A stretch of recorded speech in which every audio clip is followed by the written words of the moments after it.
Göy üzünün gizli dostluğu. Biri vardı, biri yoxdu, çox-çox uzaqlarda, bizdən milyonlarla kilometr hündürdə günəş, ay və ulduzlar birlikdə yaşayırdılar. Amma onların bir problemi vardı.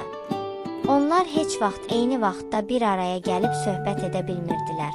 Günəş hər səhər oyananda ay və ulduzlar yuxuya gedir. Ay gələndə isə günəş yorulub dincəlməyə yollanırdı. Bir gün günəş çox darıxdı. O, parlaq şüalarından birini qələm edib buludun üzərinə bir məktub yazdı. Əziz ay və kiçik ulduzlar, mən sizinlə oyun oynamaq istəyirəm. Niyə mən gələndə siz qaçıb gizlənirsiniz? Axşam olanda ay məktubu oxudu və gülümsədi.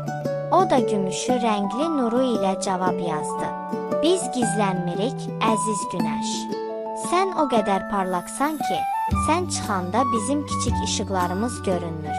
Biz həmişə oradayıq, sadəcə sən bizi görmürsən. Kiçik və dəcəl bir ulduz təklif irəli sürdü. Gəlin bir oyun oynayaq. Ay sən biraz tez gəl, günəş sən də biraz gec get. Beləcə göy üzündə görüşə bilərik. Hamı bu fikri çox bəyəndi. Bir payız axşamı günəş hələ tam batmamışdı ki, ay yavaşca buludların arasından boylandı. Ulduzlar isə bir-bir göz vurmağa başladılar. Həmin an göy üzü möhtəşəm bir rəngə boyandı. Günəş narıncı və qırmızı rənglərini səpdi. Ay ağappaq gülümsədi.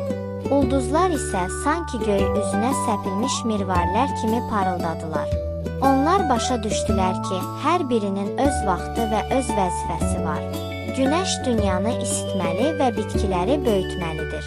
Ay gecənin qaranlığında insanlara yol göstərməli və dənizləri salamlamalıdır.